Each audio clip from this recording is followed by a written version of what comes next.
a lot of questions and concerns have been brought to my attention, which I completely expected. And I want to take the time to address a lot of those and answer a lot of your questions. I hear you. I feel what you guys are feeling in the comments. I had a lot of the same thoughts myself, and I want to elaborate on why I did the things that I did in this video. The decision to have a friend committed and then to talk about it at this point are both being called into question. My reason behind both are the same.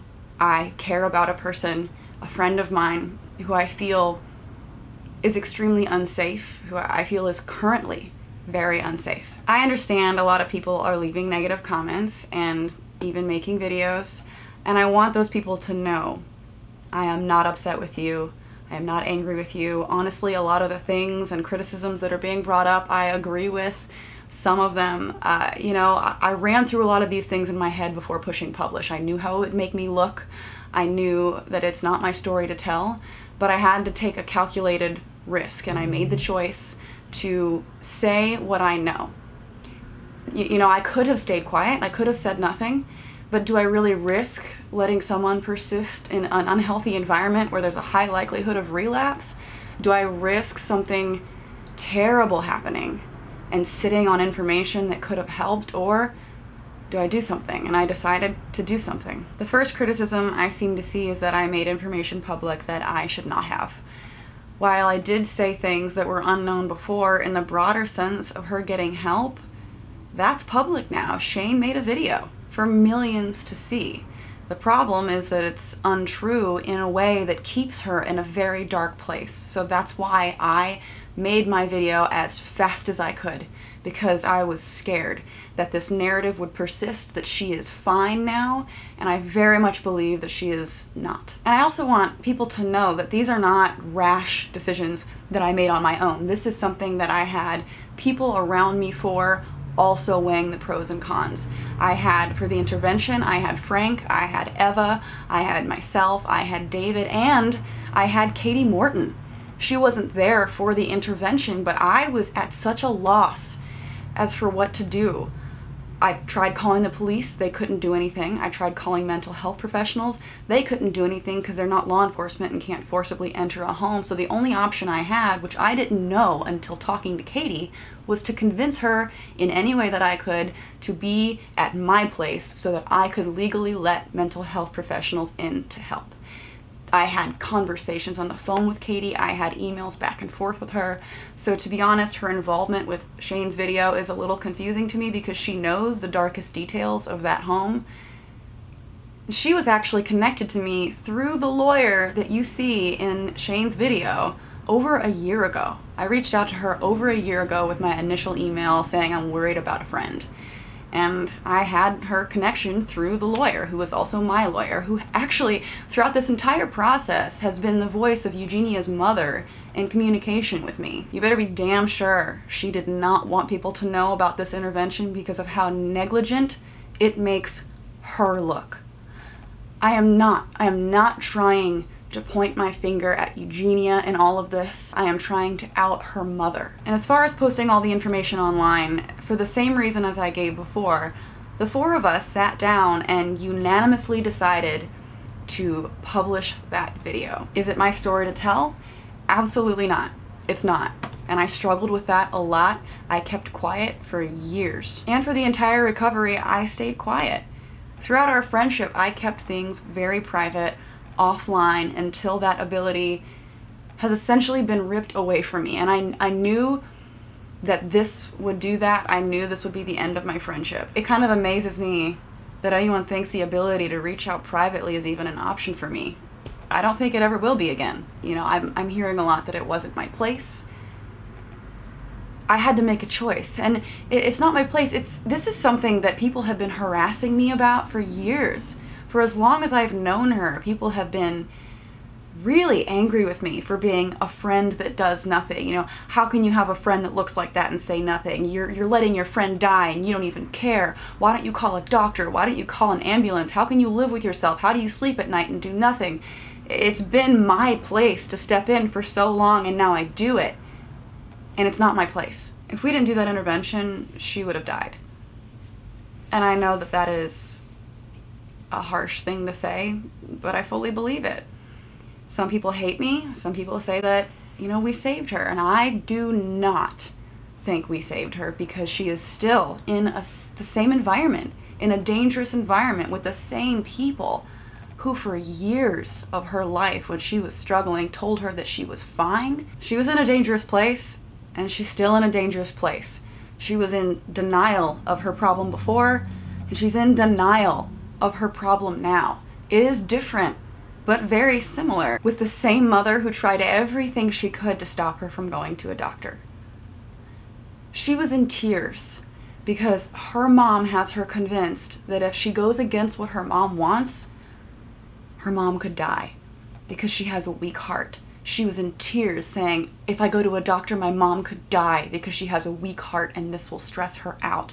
And she lives in constant paranoia of killing her mother. She takes care of her mother, and it should be the other way around. Why not worry about your daughter's health to the point of taking her to a doctor ever? I mean, even she said her brother told her, you look fine to me. I don't know why everyone online is freaking out about the way that you look. You're fine. Even people who don't know her have seen weird shit online that's made them worried about it. There are endless videos with endless comments online like this one from 2 years ago. I also want to say that last night on You Now, Eugenia said that her mom doesn't think anything is wrong. She said that her mom said, you just need to ignore the stuff online. I hope someone recorded that and posted it on YouTube soon. She was saying her mom is not even worried about her dying. So for those of you who think we don't need to be paying attention to the mom, think again. How do you recover in a home like that? People are saying I'm taking her happy moment away from her, her moment of recovery, her moment to finally be away from negativity online. Do I want to let her have this moment and be happy and feel good about herself? Yes, with all of my heart. Yes, I do. But do I want her mom to have a moment when people aren't looking at her, a moment where the attention is away from her? Do I want to give her a moment to feel like she got away with it? No, I can't. People are saying I'm selfish. I thought about it for a long time, and maybe they're right. There is a part of me that acted very selfishly in doing all of this, in posting this stuff online. I had a friend a long time ago, and it was a very different situation, but I was aware of problems in the home, and I said nothing. I didn't feel like it was my place. And almost 10 years ago, she killed herself. And I have carried that guilt with me every day. And I can't live with that again. I cannot live with that feeling of knowing you could have said something and you didn't, because you can never go back. And I just can't have that again. So yeah, maybe I'm selfish, but if there's even a chance that the information I put online could help her get out of that house, I don't regret it at all. I mean, we're now seeing law enforcement take action from things they've seen online, from things they've seen in YouTube videos. So I know it can help. The internet is a powerful place, and right now it's the only thing I have left. I know she's gonna disagree with me. I know she's gonna be mad with me. She loves her mom. She loves her mom more than anything. She would do anything. I know how she feels about me. I know how she feels about the intervention. She's speaking to people that I know, and I'm hearing a bit of her side, and none of it surprises me. I knew that she would completely disagree. Like I said, no one is ready for an intervention. That's why it's an intervention. It's always going to feel like a shock. It's always going to feel like, I don't need this. I don't need help. She said that it felt rushed. Yeah, it was rushed. I had tried the soft conversations enough times. Friends of mine had the same conversations. This was time for something a little bit stronger. I was scared. I saw a friend of mine in the worst state I'd ever seen them. And I felt like time was running out. And I felt like it was a life or death situation, and in that I am not exaggerating. So yeah, I took action as fast as I could. And like I said, this wasn't just me. This was a group of people who came together and had conversations about how we were scared for her. All of us were in a state of panic, and we came together and decided that this was the best choice. Did I expect things to get as nasty as they did? No. I was surprised, to say the least, when her driver jumped out of his car and chased me down in the apartment and started banging on the door and yelling and screaming. It was intense. I thought he was going to break in and physically hurt me. I ran into my room and called the police. David was standing at the door. I've had people before find my apartment. I've had problems with stalkers or other people showing up unwanted. I've been fearful before, but nothing like this. But because of those other times, I have a stun gun in my apartment. Not a taser, a stun gun. And in that moment, holding on to that tiny little thing gave me the smallest sense of security. And from what I'm hearing through other conversations, the fact that I had a taser out, out of context, it does make me look bad. It really does. But my God, if you take into consideration the fact that I had this man banging on my door, yelling and screaming at me, I had to run away from him in my apartment building and close the door because he broke in, I was terrified. So yeah, holding on to a little stun gun made me feel better. It was insanity. I thought I was going to have an intervention with a friend that would simply have a conversation with mental health professionals, and that they would decide what was best, and that at that point I would have felt like comfortable knowing that I did what I did. I did not expect police and fear of physical harm. I didn't expect her mom to be yelling and screaming at me at the phone. I didn't expect to be called a fucking bitch by her mom. There were just a lot of things that I was unprepared for. But again, I don't regret doing what I did. It was traumatic for all involved, and although it is personal and these details are crazy sounding, it's important. It's important to add to the story so people understand that this was something that we had to fight for against her family. They were not on our team. They were not on our side. And she very clearly was unhappy with what I did and took it to pretty extreme measures, yelling at her saying, "Get out of that house," even after she knew authorities told us to keep her there. I don't care what they say, get out of that house. You're not going to a doctor. People are saying stuff like, maybe the mom's not so bad after all. The same mom who tried to have me arrested for kidnapping, the same mom who told her daughter to ignore authorities and run from mental health professionals, the same mother who never took her daughter to a doctor, the mother who in countless YouTube videos has taken her daughter shopping, having her try on skimpy clothes saying how cute she looks, the mother who has numerous times told her daughter, "You're fine, you don't need help, I don't know why people think there's something wrong with you, ignore what you see online." I just don't get it. Some people say, yeah, maybe she's enabling, but that's not that bad. I don't really even see it as enabling. Enabling is, let's say you have a kid that has a drug problem and you don't cut them off financially because you're worried about them for whatever reason, and then they use your money for the wrong reasons. Then maybe, yeah, you're enabling them. But are you really enabling someone when you say, you know what, you don't have a problem, you're fine, you don't need to worry about it, you don't need to work on anything, you're fine? And not only are you fine, if anybody tries to step in and help you, I'm going to fight them. I'm going to tell them to back off. I'm going to tell them they're bad friends. I'm going to try to tell you to leave that situation where they're trying to get you help.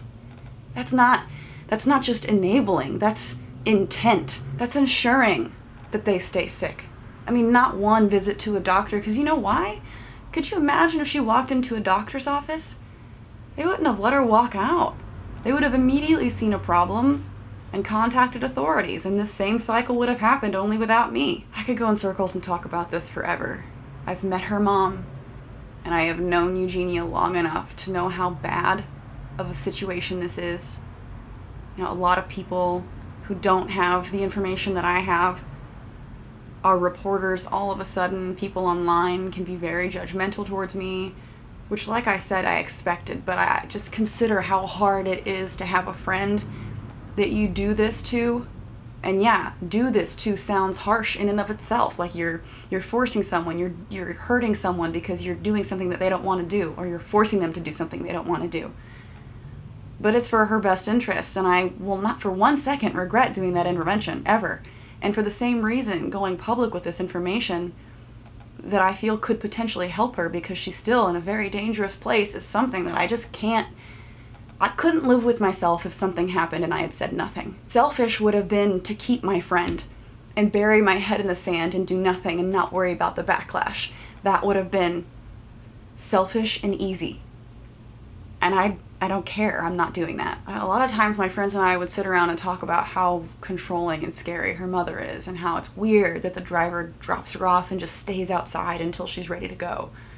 You know, but at this point, all of these things that were kind of whispers among friends became a very loud shout in my head. And whenever a video like Shane's goes out and millions of people think that she's in this better place when I know that that's not true, I mean, what other option do I have? It's dangerous. That's why it's important that people know that she was forced to get help. This is not something that her mother would have ever done for her. Ever. I mean, yeah, she's legally an adult, but she's under the care of her mother and very much dependent on her mother. And she gave all of these same excuses about her mom to the mental health professionals, and they decided that she wasn't able to make decisions for herself because of how she has been manipulated to think otherwise. No matter how many defenses I see of her mother, nothing will ever convince me that she behaved in a way that is even slightly acceptable. I don't want the burden of this information if something goes terribly wrong. If anything that I've said here can start a domino effect that could lead to her getting out of that house, then it was 100% worth it. And if you have a friend that is in a situation like this, realize that it's not always an easy, cheerful, happy recovery story. Sometimes you have to risk your friendship to save someone, to help someone. You have to put yourself in an uncomfortable position for someone else's best interests, even if they absolutely do not see it that way. I do want it to be about her. I do want the main focus to be her. And that's why I think it's important that we don't brush everything under the rug and assume she's better because she smiled on the internet and said she's better. Everybody who has done these things truly loves her, truly cares about her. And it's not easy. It is emotionally draining, and I, for my own mental health, need to move forward. I need to get back to regular content and doing other things. So please don't hate me for posting stuff not related to this. I really do need to just move on and try to make peace with everything that has happened. You know, I can't change what I've done, nor do I want to change what I've done, but I do want to try my very best to move on from it and maintain some sense of normalcy. Eugenia, if there's any chance that you're watching this, I care about you deeply. I am sorry. I am sorry that this had to happen in the way that it did. I wish that there were an easier, smoother option, but this is it. And I've done everything that I have done with so much love for you. Everyone has. If at any point you ever need to get away, and I realize this is unlikely, but if you ever need a place to stay or you want to get out of the house, I live in your city. My home is open to you. If you ever need anything, you have my number. I care about you, and I hope you're okay.